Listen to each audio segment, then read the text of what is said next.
Good morning, everybody. Welcome back to Daily Lectures by New Age Cosmetic White EdTech Healthcare Consultancy. For those aspiring to sit the NEET exams in biology and chemistry, and the All Institute of Medical Sciences exams, and those aspiring to sit the Council of Scientific and Industrial Research exams conducted by the NEET eligibility tests, and other related exams too. I'm Dr. Bobby, and today we deal on the chapter relating to recombinant DNA technology, right? And this comes under the subject of molecular biotechnology. Going ahead with the subject, we're on the chapter that deals with the DNA replication and functions in E. coli and other organisms. To proceed with the subject matter proper, how does PBR322 work? That is clone PBR322 work is a cloning vector. Purified closed circular PBR322 molecules are cut with a restriction enzyme that lies within either of the antibiotic resistance genes and cleaves the plasmid DNA only once to create single, linear, sticky-ended DNA molecules. These linear molecules are combined with prepared target DNA from a source organism. This DNA has been cut with the same restriction enzyme which generates the same sticky ends as those on the plasmid DNA. The DNA mixture is then treated with T4 DNA ligase and presence of ATP. The DNA mixture is then treated with DNA, that's T4 DNA ligase, the presence of ATP. Under these conditions, a number of different ligase combinations are produced, including the original closed-circuit plasmid DNA. To reduce the amount of this particular unwanted ligation product, the cleaved plasmid DNA preparation is treated with the enzyme alkaline phosphatase to remove the 5' phosphate groups from the linearized plasmid DNA. As a consequence, T4 DNA ligase cannot join the ends of the dephosphorylated linear plasmid DNA. However, the two phosphodiester bonds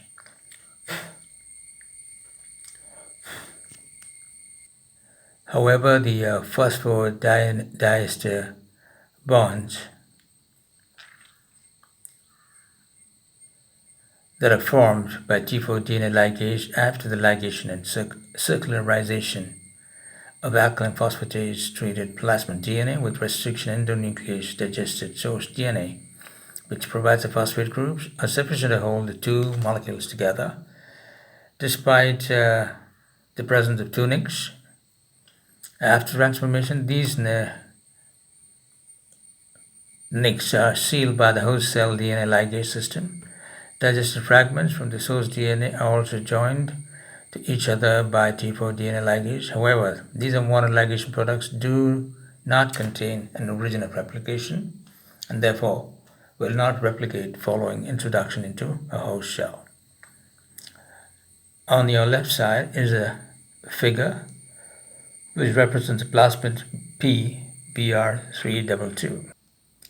The figure on the left is that of plasmid PBR322, genetic map of the plastic cloning vector PBR322. Unique HIN3 and SA1, BAMH1, and PST1 recognition sites are present in the AMP and TET genes. The unique EcoRI site is just outside the TET gene, the origin of replication functions in the bacterium E. coli. The complete DNA sequence of PBR322 consists of 4,361 base pairs. The electron micrograph of plasmid PBR322 is magnified at 100,000 times. The source is from KG Murthy and Visuals Unlimited, courtesy and thank you to them. About transformation and selection, the next step in a recombinant DNA experiment requires the uptake of the cloned plasmid DNA by a bacterial cell, usually the E. coli. The process of introducing purified DNA into a bacterial cell is called transformation, and a cell that is capable of taking up DNA is said to be competent. Competence occurs naturally in many bacteria in different bacterial species. Usually when cell density is high or starvation is impending, a set of proteins is produced that facilitates the uptake of DNA molecules. This phenomenon allows genes to be transferred between different bacteria. A natural transformation process often entails 1. The binding of double-stranded DNA to components of the cell wall, entry of the DNA into inner compartment periplasm, where it is protected from enzymes that degrade nucleic acids, nucleases, transmission of one strand into the cytoplasm while the other is degraded, and 4, if the DNA is a linear molecule, integration into the host chromosome. If the introduced DNA is a plasmid, it is maintained in the cytoplasm after a second strand is synthesized. However, competence can be induced in E. coli by various special treatments such as cold calcium chloride, which in turn enhances acquisition of DNA by the cell. A brief heat shock facilitates the uptake of exogenous DNA molecules. 2 parameters, transformation frequency and transformation efficiency, are used to assess the success of DNA transformation. Transformation frequency is the ratio of transformed cells to the total number involved. Total number of treated cells. The transformation efficiency is the number of transformed cells as a function of the amount of DNA that was added to the cells. Generally, transformation is an inefficient process with typically no more than 1 cell in 1,000 being transformed. After transformation, most of the cells have not acquired a new plasmid. Further, a few cells are transformed by recircularized plasmid DNA that escape dephosphorylation. The figure shows cloning foreign DNA into a plasmid vector.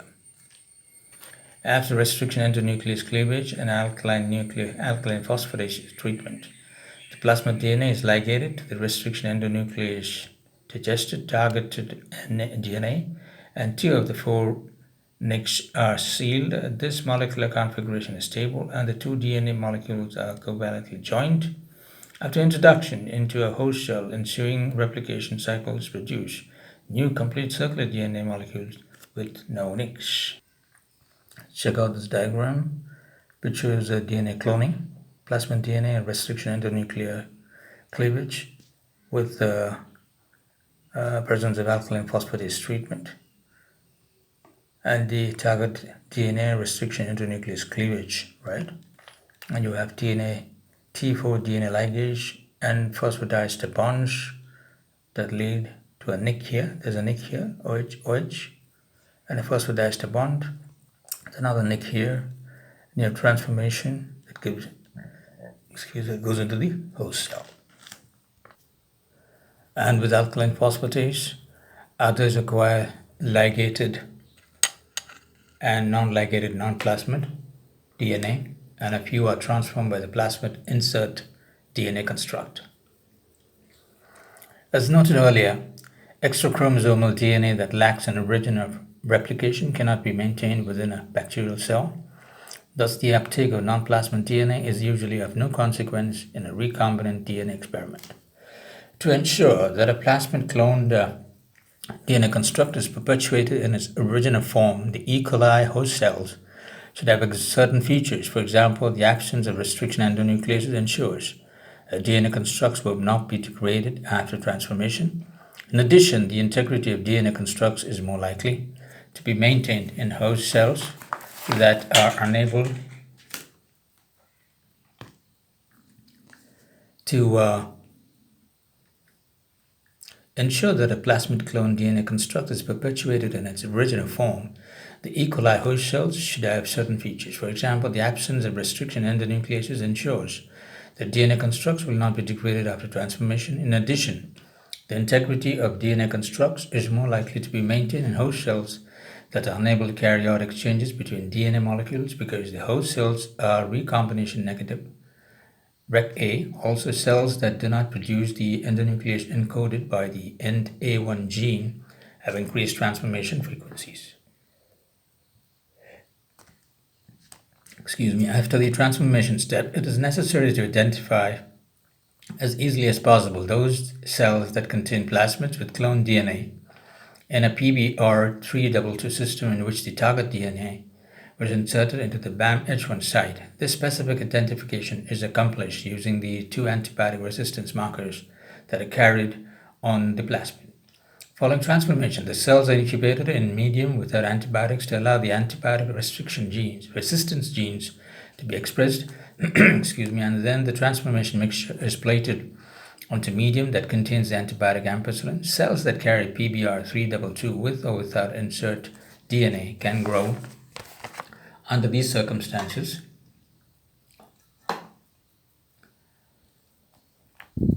And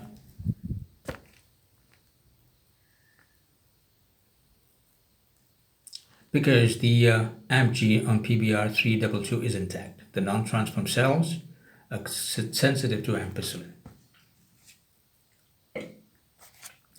The BAM-H1 site of PBR322 is within the TET gene, so the insertion of DNA into this gene disrupts the coding sequence and tetracycline resistance is lost.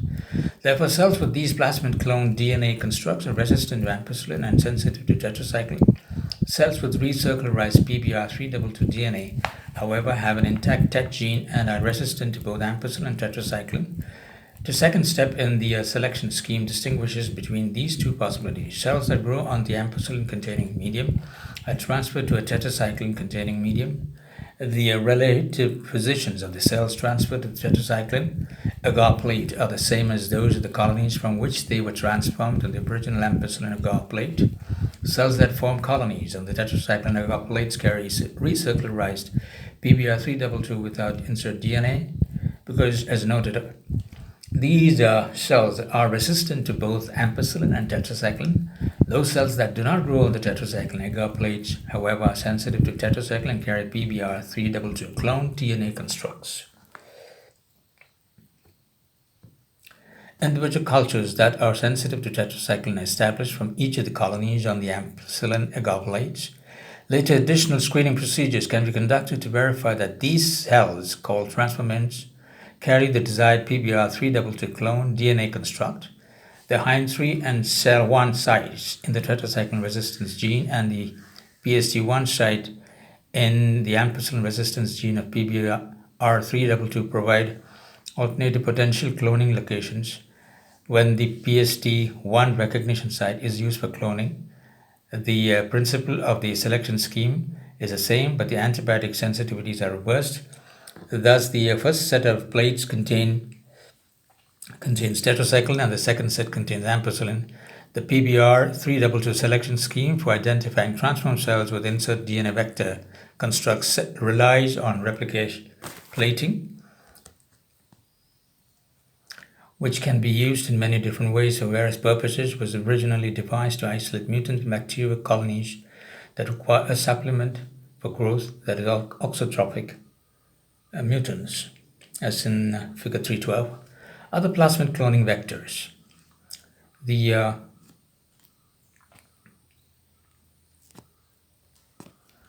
plasmid PBR322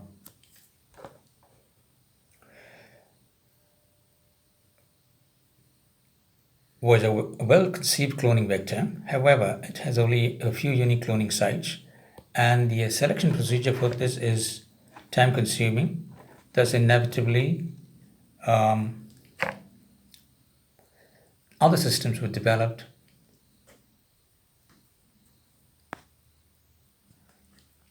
Figure 311 is a strategy for selecting host cells that have been transformed with PBR322. One, and the transformation mixture, which contains three cell types, which are non-transformed cells, cells with intact original plasmid, and cells with DNA cloned into BAM2 site or of PBR322 is plated on complete medium with ampicillin. 2. The mixture is diluted beforehand to ensure separate colonies are formed on the agar. The non-transformed cells, AMP asterisk, as shown. Let me just get that clear for you. Okay, I'll just pronounce it as AMP asterisk, are killed. The cells with intact plasmid and non-cloned DNA plasmid constructs are AMP-T and therefore form colonies. I would just refer AMP because I'm not getting the notation correct. Okay, samples of the surviving colonies of the ampicillin plate are transformed to a plate with complete medium and tetracycle. Keeping the position of each colony on the second plate, that is a replica plating, only cells with intact plasmids, TET, will form colonies in the presence of tetracycline. The colonies that do not grow on the tetracycline plate dash circles but grow on the ampicillin plate carry PBR322, the DNA that was cloned into the BAMH1 site. The colonies with cloned DNA inserts are picked from the original plate, pooled and grown. The red square represents an orientation marker that keeps the master and replica plates aligned. No plasmid AMP, TET, intact plasmid AMP and TET,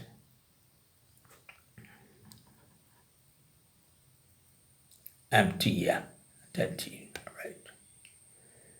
And cloned plasmid AMP and TET, plate on complete medium with ampicillin. Only AMP shall survive and grow. Replica plate on complete medium with tetracycline, pick, pool, and grow cells from AMP-TET colonies. Only TET cells survive and grow. Cells with PBR322 cloned DNA inserts. This figure represents the orientation marker, handle, disc, and velveteen, which is then, that's actually base. So we go on to the explanation there. Screening bacterial colonies for mutant strains by replica plating. A is replica plating colony transfer device, which you see here as A, right? And replica plating technique, cells from each separate colony on a master plate. 1. Adhere to the velveteen of the replicating device after it is gently pressed against the agar surface. 2. The adhering cells are transferred 3 in succession to a Petri plate with complete medium. 4. And to one with selective medium. 5. The pattern of the colonies is consistent among the replicator plates because the orientation markers for red squares are aligned for each transfer. In this example, minimum medium is the selective medium used to identify colonies that require a nutrition supplement for growth, that is auxotrophic mutants. The missing colony dash circle on the minimal medium 5 denotes an auxotrophic mutation. The equivalent location of the plate with complete medium 4 has the colony with the auxotrophic mutation that can be picked and grown. Further analysis of the isolated strain is necessary to determine the nature of the auxotrophic mutation. Plasmid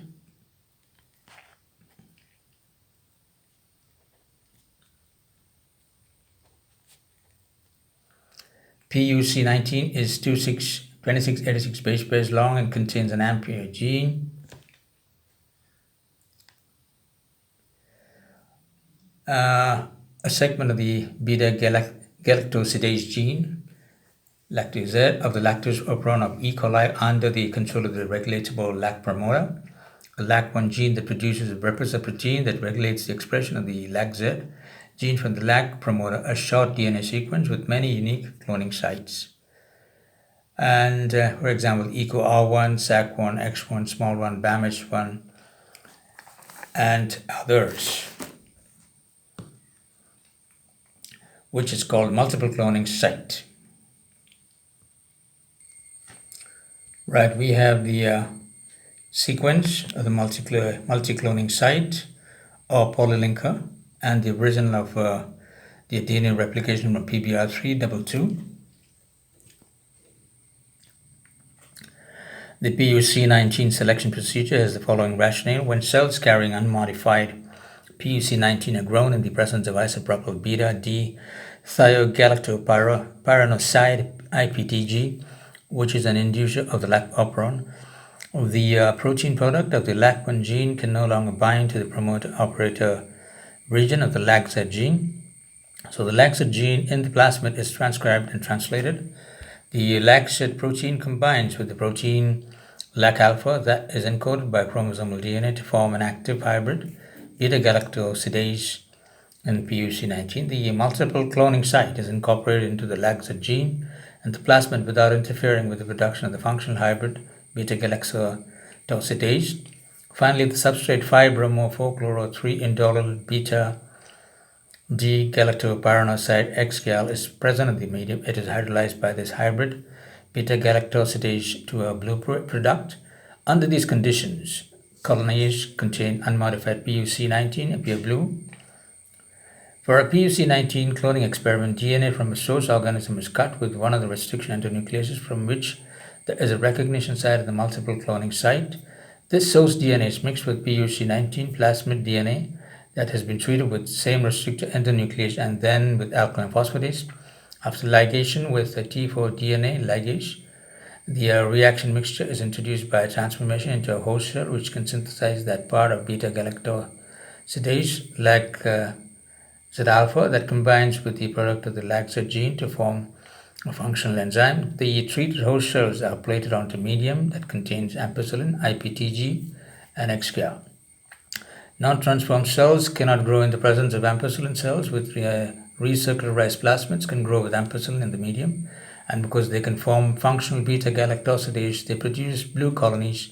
In contrast, host cells that carry a plasmid clone DNA construct produce white colonies to the same medium. The reason for this is that usually DNA inserted into a restriction endonuclease site within the multiple cloning site disrupts the correction sequence of DNA codons, a reading frame, of the LAC-Z gene and prevents the production of a functional LAC-Z protein, so no active hybrid beta-galactosidase is produced. So the figure 3.13 represents genetic map of the plasmid cloning vector PUC19. Right? The multiple cloning site contains unique sites with restriction endonucleases that are used for the insertion of cloned DNA.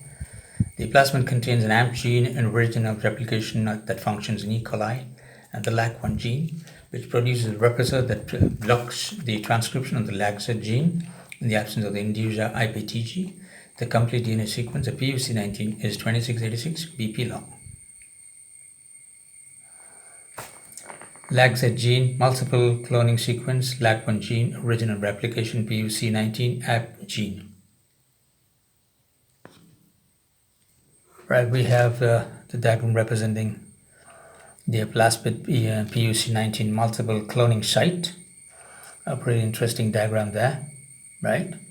The band I1, ABL1, XY, MA1, SMA1, XPUI, SPF1, PST1, HIN3 are all given the sequences, right? So the multiple cloning site uppercase nucleotide is inserted into the LAC-Z gene lowercase nucleotides, right? That's interesting. The upper one, this is how the cloning goes on. Lowercase nucleotides, some of the unique restriction endonuclease sites of the multiple cloning site are named and demarcated by horizontal lines. The double arrows mark the LAC-Z multiple cloning, LAC-Z prime, a multiple cloning site DNA sequence that encodes the first 26 amino acids of the hybrid LAC-Z prime protein. Insertion of DNA into any of the unique restriction endonuclease sites of the multiple cloning site changes the reading frame of the LAC-Z prime gene and prevents the correct translation of the LAC-Z prime protein. Absence of beta-galactosidase activity, the XGAL in the medium is not converted to the blue compound, so these colonies remain white. The white positive colonies subsequently must be screened to identify those that carry a specific target DNA sequence. In addition to ampicillin and tetracycline, other antibiotics are used in selective genes and agents in various cloning vectors, like in table 3.5. Moreover, a number of inventive selection systems have been devised to identify cells with insert vector constructs For example, a vector that is derived from the PUC gene series carries a gene that, when expressed, encodes a protein that kills the cell, suicide protein. This cell-killing gene is fused in the correct reading frame to the laxid gene so that it is transcribed from the regulatable laxid gene promoter. A cell that, when with an intact plasmid and no IPTG in the medium, does not synthesize the suicide protein. Red cells with a plasmid and no insert the presence of IPTG synthesize suicide protein and are killed.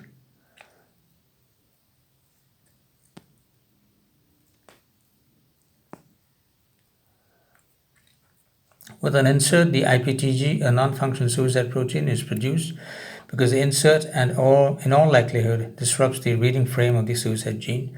Non-transformed cells are sensitive to an antibiotic, whereas transformed cells have as part of the vector a gene that confers resistance to the antibiotic. In other words, in this case, the only surviving cells in the presence of IPTG and antibiotic are those that carry a plasmid with a DNA insert. Although a number of vectors have ingenious designs, in principle, they all retain the two basic requirements of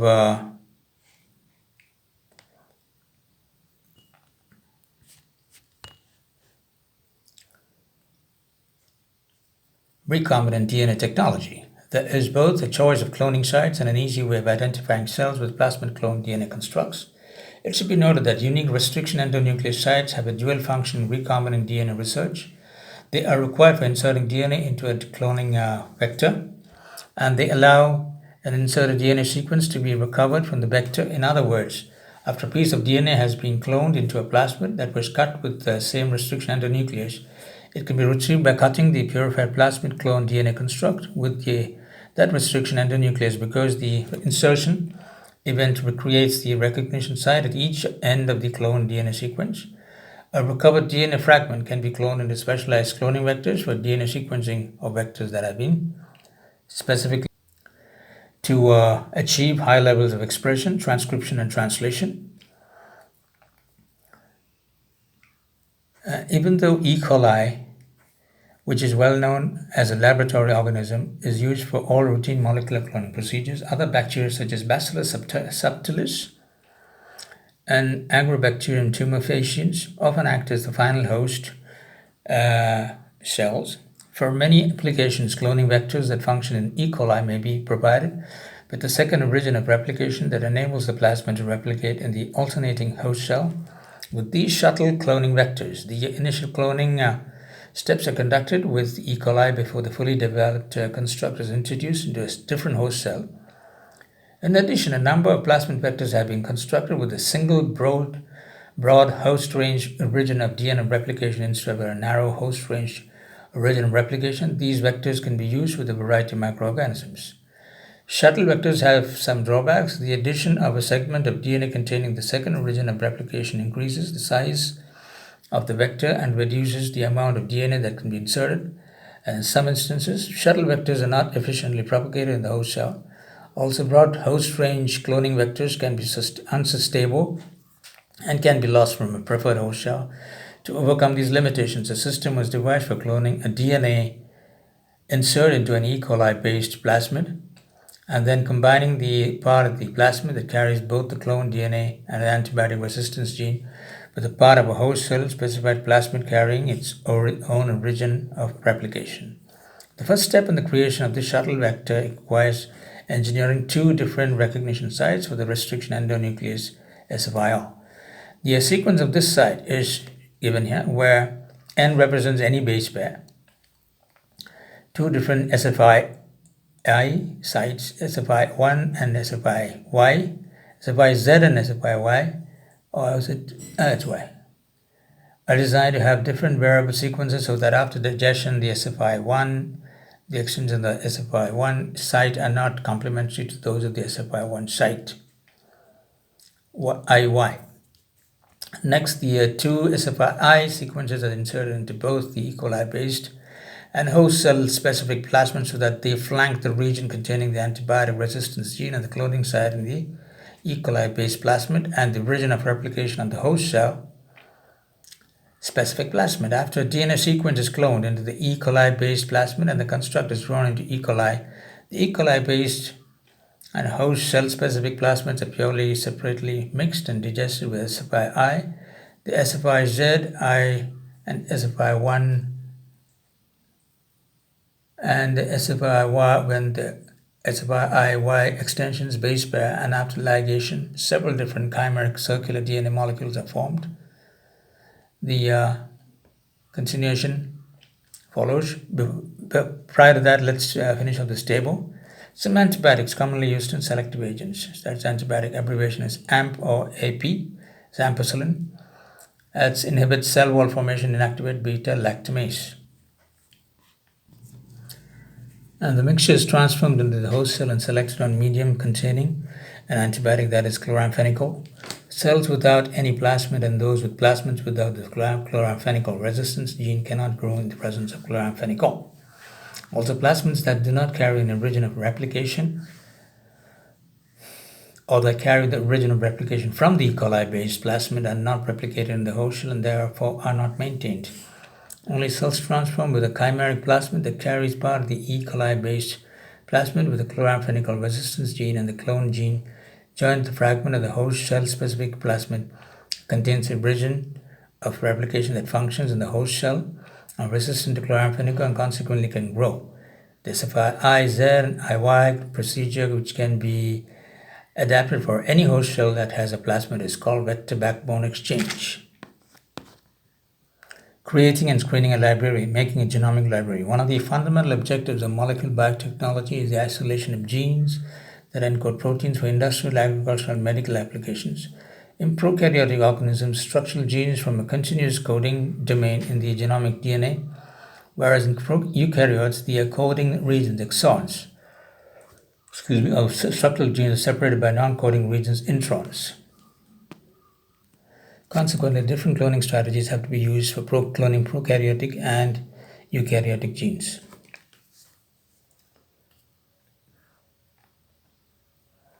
In a prokaryote, the desired sequence target DNA or gene of interest is typically minuscule portion. The problem then is how to clone and select the targeted DNA sequence. To do this, the complete DNA of an organism, that's the genome, is cut with restriction into nucleus and each fragment is inserted into a vector. Then the specific clone that carries the target DNA sequence must be identified, isolated, and characterized. The process of subdividing genomic DNA into clonable elements and inserting them into host cells is called creating a library, clone bank, gene bank, or genomic library. A complete library by definition contains all the genomic DNA of the source organism. One way to create a genomic library is to first treat the DNA from a source organism with a 4-cutter restriction endonuclease, SAU3A1, which theoretically cleaves the DNA approximately once in every 256 base pairs. The condition of the digestion reaction is said to give a partial, not a complete digestion. In this way, all possible fragment sizes are generated.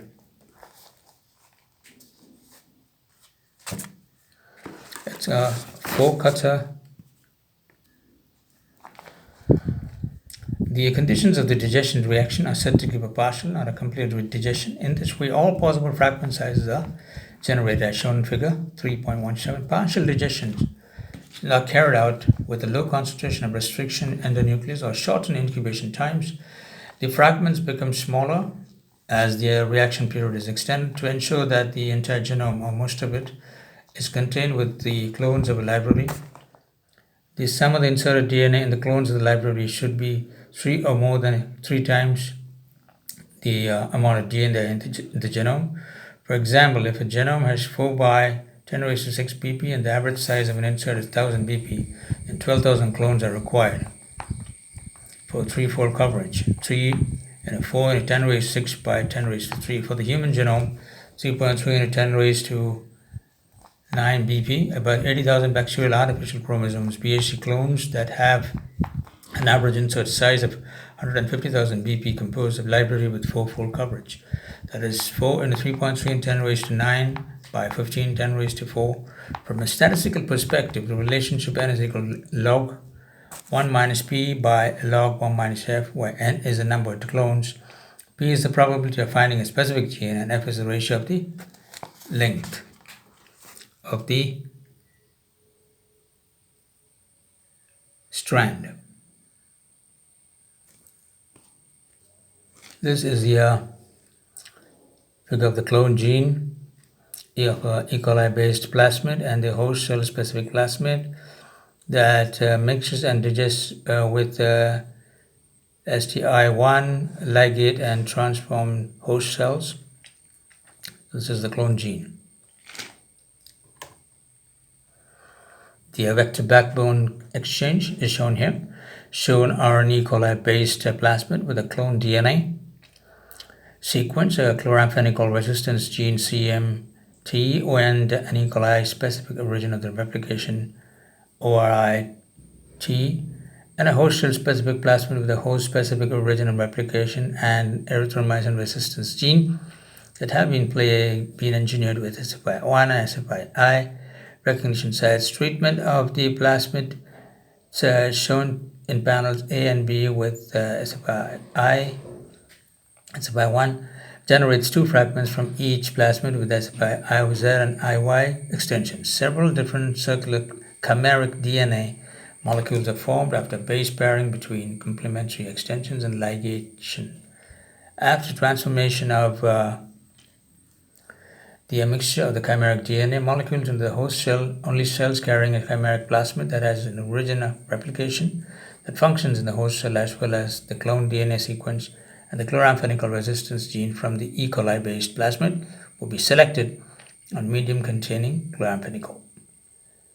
Now, the average insert of the size of the entire genome provides the estimated number of clones that is necessary for a comprehensive genomics library. On this base, about 700,000 clones are required for a 99% chance of discovering a particular sequence in a human genomic library with an average insert size of 20 kb.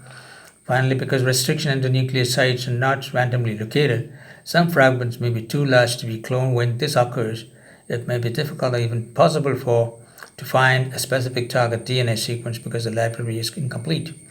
This problem can be overcome by forming libraries with different restriction endonucleases. Number of clones in the genomic library depends on the extent of the coverage, the size of the genome of the organism, table 3.6, and the average size of the insert in the vector. After a library is created, the clone or clones with the target sequence must be identified. 4 popular methods of identification are used: DNA hybridization with the labeled DNA probe followed by radiographic screening for the probe label, immunological screening for the protein product, assaying for protein activity and functional genetic complementations. Screening by DNA hybridization.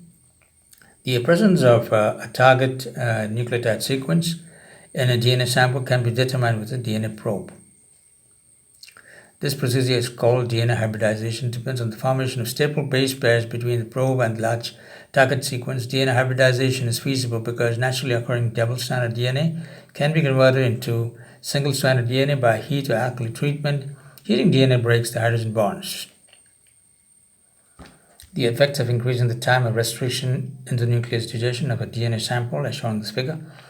A. The restriction endonuclease sites shows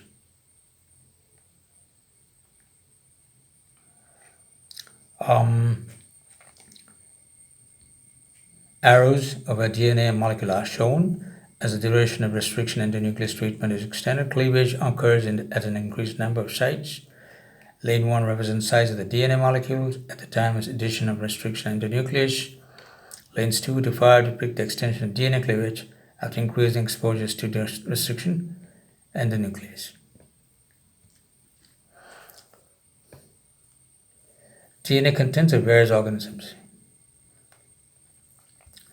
The genome size in millions of base pairs used by mycoplasma, genitalium is 0.58, and others are Methanococcus, Genesians, on and on and on.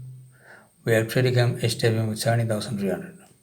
Please make screenshots of this and check in to your notes. This is the process of preparing the target DNA to extract DNA immobilizer.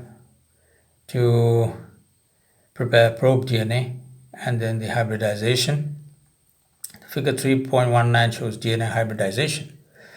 The DNA of samples containing the putative target DNA, is denatured. The single strands are kept apart, usually by binding from them to a solid support such as nitrocellulose or nylon membrane. The probe, which is often 100 to 1000 base pairs in length, is labeled and denatured and mixed with the denatured putative target DNA under hybridization conditions.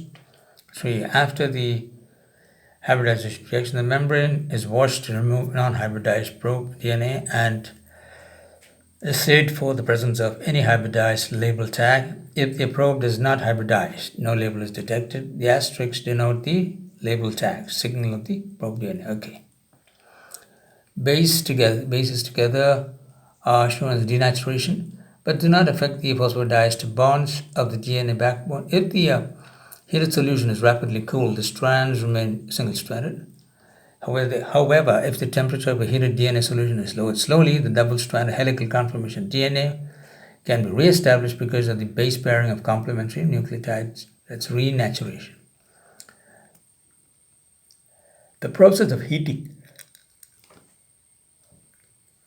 and slowly cooling double-stranded DNA is called annealing.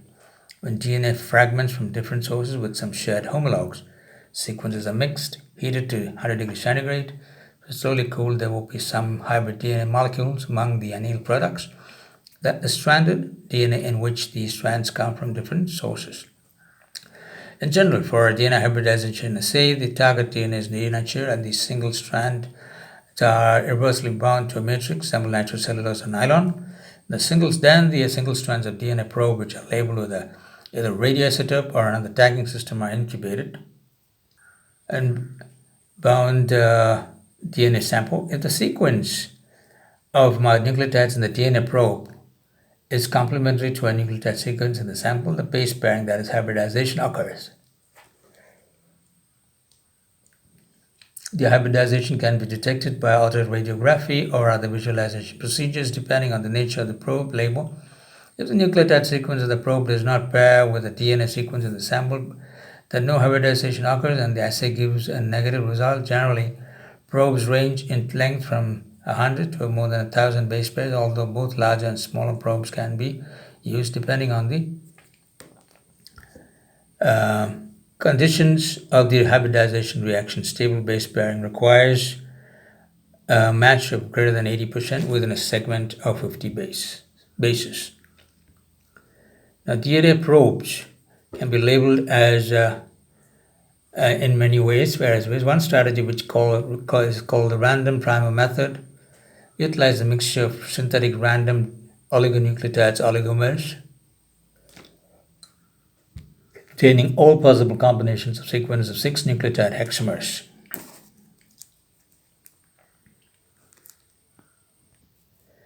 And on the basis of the chance occurrence of complementary sequences, some of the oligomers in the sample will hybridize to complementary sequences on the unlabeled probe.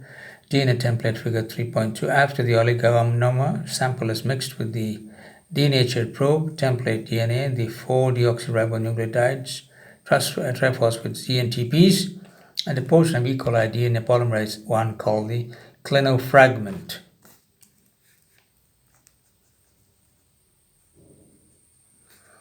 Clinofragment. Right?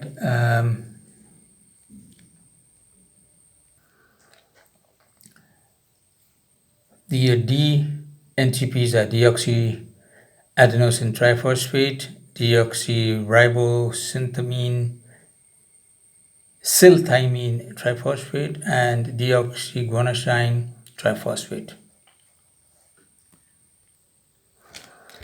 The box 3.2 mentions about autoradiography. It's an important note. This is used to detect the location of a radiolabeled entity in a cell or sample of fractionated macromolecules. In principle, autoradiography consists of placing a radioactive substance next to a radiosensitive photographic film that contains silver bromide. We'd like to thank the authors of this material for this invaluable content. Thank you very much. Courtesy to all of them. The negatively charged specs attract silver ions and metallic silver is formed. The grains of metallic silver are visualized by developing the photographic film. Thus, an exposed dark region on a developed film indicates that the underlying material was radio labeled. Parenthetically, fluorography is the term used for the exposure of light-sensitive photographic film to molecules that directly or indirectly generate light as a source of energy and reduce the silver in the photographic emulsion. Proteins and nucleic acids that are radio-labeled and separated by electrophorese gel electrophoresis can be visualized by placing an extra film on a dried gel and developing the film after a suitable exposure time. All autoradiographic steps are carried out in the dark to avoid the inadvertent exposure of the X-ray film to light. A number of autoradiographic techniques have been devised for the quantitative and qualitative analysis of proteins and nucleic acids. One of the major applications of autoradiography is the detection of the hybridization of a radio-labeled DNA probe to a DNA molecule that has been electrophoretically fractionated. However, DNA molecules in a gel are not accessible to hybridization with a DNA probe. Consequently, the DNA molecules in the gel are transferred by blotting the electrode transfer to a nitrocellulose or nylon membrane. The transfer process retains the same positions on the membrane as the DNA molecule had in the gel. The DNA molecules that are transferred to a membrane are denatured, bound to the membrane, and hybridized with the radio-labeled DNA probe. Autoradiography of the membrane reveals whether the probe is hybridized to a particular DNA band. The transfer of DNA from a gel to a membrane is called southern blotting.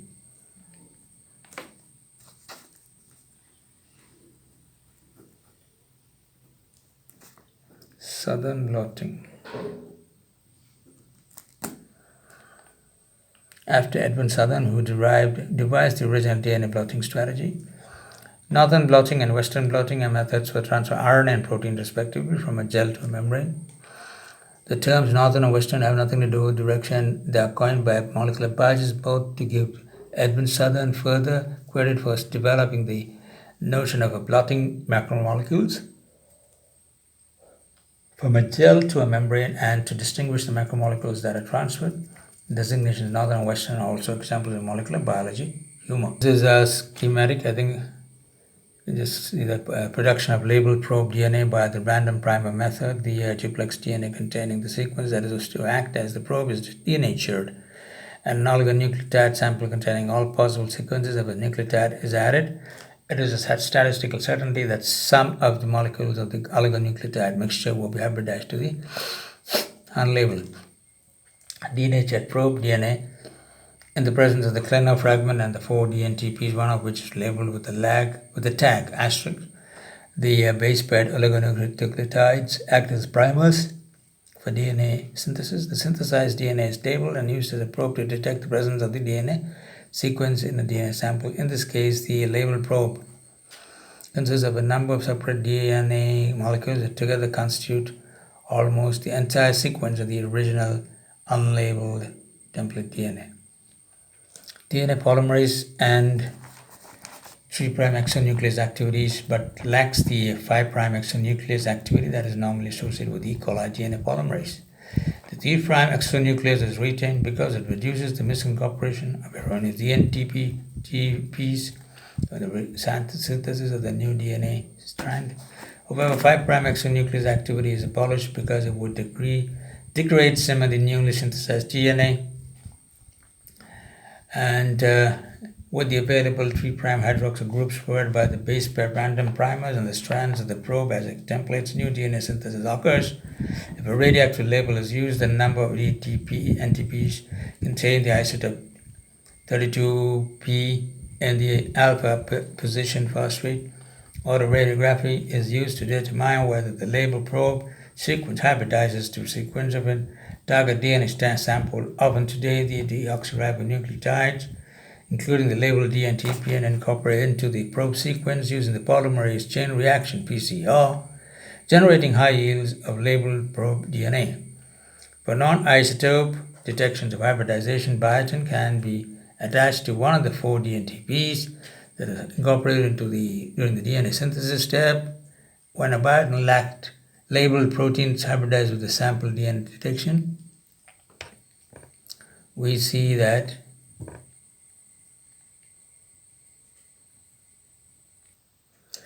based on the binding of an intermediary compound, example is streptavidin to biotin, see chapter 9.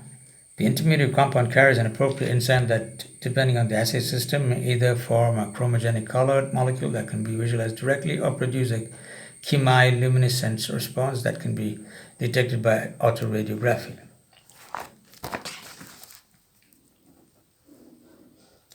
Chemiluminescence, important words, terminology that you need to know. There are at least 2 possible sources of probes for screening a genomic library. First, cloned DNA from a close relative organism, a heterologous probe, can be used. In this case, the conditions of the hybridization reaction can be adjusted to permit considerable mismatch between the probe and the target DNA to compensate for the natural differences between the 2 sequences.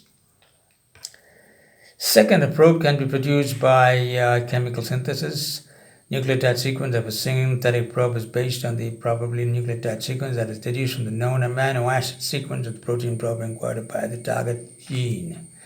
Genomic libraries are often screened by plating out transform cells in the growth medium of a master plate and then transferring samples of each colony to a sound matrix. And a solid matrix such as a nitrocellulose or nylon membrane. These cells on the membrane are broken open, lyse, the protein is removed, and the DNA is bound to the membrane. At this stage, a labeled probe is added. If hybridization occurs, signals are observed in the autoradiograph. The colonies from the master plate that correspond to samples contain hybridized DNA are then isolated and cultured. Because most libraries are created for partial digestion of genomic DNA, a number of colonies may give a positive response to the probe. The new task is to determine which clone, if any, contains a complete sequence of the target gene. Preliminary analysis that uses the results of gene electrophoresis and restriction under nuclease mapping will reveal the length of each insert and identify those inserts that are the same and those that share overlapping sequences. If an insert in any one of the clones is large enough to include the full gene, then the complete gene can be recognized for DNA sequencing because it will have start and stop codons, and a configuration can be assembled by using overlapping sequences from different clones. Unfortunately, there is no guarantee that the complete sequence of a target gene will be present in a particular library. If the search for an intact gene fails, then another library can be created with a different restriction in the nucleus and screened with either the original probe or probes derived from the library. On the other hand, as I discussed below, the libraries that contain DNA fragments larger than the average prokaryotic gene can be created with specialized vectors to increase the chance that some members of the library will carry a complete version of the target tongue. Screening by immunological assay. Alternative methods are used to screen library when a DNA probe is not available. For example, if a cloned DNA sequence is transcribed and translated and present of the protein,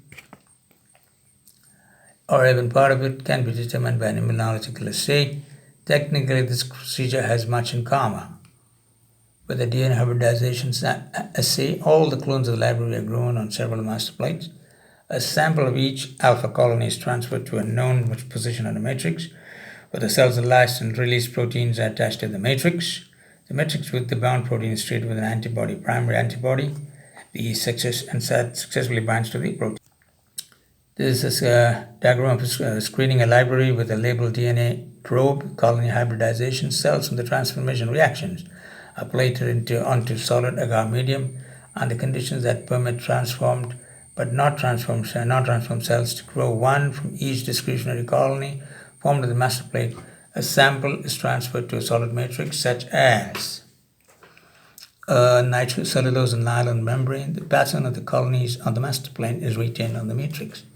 The cells of the hybrid matrix are lysed, and the released DNA is denatured, deproteinized, and irreversibly bound to the matrix. A labeled DNA probe is added to the matrix under hybridization conditions. After the non-hybridized probe molecules are washed away, the matrix is processed by autoradiography to determine which cells have bound labeled DNA. A colony on the master plate that corresponds to the region of a positive response in the X-ray film is identified. Cells from the positive colony on the master plate are subcultured because they may carry the desired plasmid clone DNA construct. This lecture ends here. Next portion will be in the next lecture. Please take notes and prepare well. Best wishes. Thank you.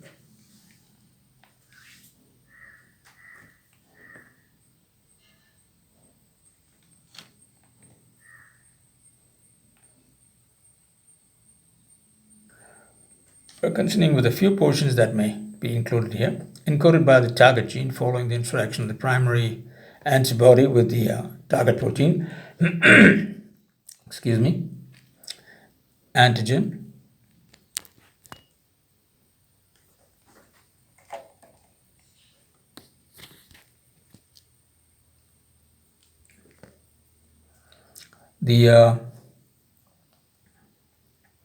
And any unbound antibody is washed away, and the matrix is treated with a secondary antibody, and that is specific for the primary antibody. In many cases, assay systems, the secondary antibody has an enzyme such as alkaline phosphatase attached to it. After the matrix is washed, a colorless substrate such as alkaline phosphatase is attached to it. After the matrix is washed, so a colorless substrate is added. If the secondary antibody is bound to that primary antibody, the colorless substrate is hydrolyzed by the attached enzyme and produces a colonized compound that accumulates at the site of the reaction. The colonies on the master plate that correspond to positive results, colored spots on the matrix, contain either an intact gene or a portion of the gene that's large enough to produce a protein product that is recognized by the primary antibody. After detection by immunoassay of genomic DNA libraries, the positive clones must be characterized to determine which, if any, carry a complete gene. Screening by protein activity. DNA hybridization, immunological assays work well for many kinds of genes and gene products. If the target gene produces an enzyme that is not normally made by the host cell, a direct inside the plate assay can be assigned. Figure 3.23, immunological screening of a gene library colony immunoassay. Cells from the transformation reaction are plated onto solid agar medium, and the conditions that permit transformed but not non-transformed cells to grow. 1. From the direct colonies formed on this master plate, a sample from each colony is transferred to a solid matrix such as nitrocellulose or nylon membranes. The cells on the matrix are lysed and their proteins are bound to the matrix. The matrix is transformed with the primary antibody, and that binds only to the target protein. Unbound primary antibody is washed away, and the matrix is treated with a secondary antibody that binds only to the primary antibody. Any unbound secondary antibody is washed away and the colorimeter reaction is carried out. The reaction can occur only if the secondary antibody, which is attached to an enzyme that performs the reaction, is present. A colony of the master plate that corresponds to a positive response on the matrix is identified. Cells from the positive colony on the master plate are subcultured because they may carry the plasmid inside DNA construct that includes the protein that binds the primary antibody. Right, this lecture ends at sharp 1 hour, and the rest will be in the next lecture. So I just finish up a few lines now, and we'll carry on from the next lecture. So it's devised to identify members of a library that carry the particular gene encoding that enzyme. The genes for alpha amylase, endoglucanase, beta glucosidase, and many other enzymes from various organisms have been isolated in this way. This approach has proven effective for isolating genes encoding biotechnology useful enzymes from microorganisms present in environmental samples. Most of the organisms contained in these samples cannot be grown in the lab outside of their natural environment. However, the total genomic DNA from these organisms can be extracted directly from the sample. So that's it for this lecture here. Thank you.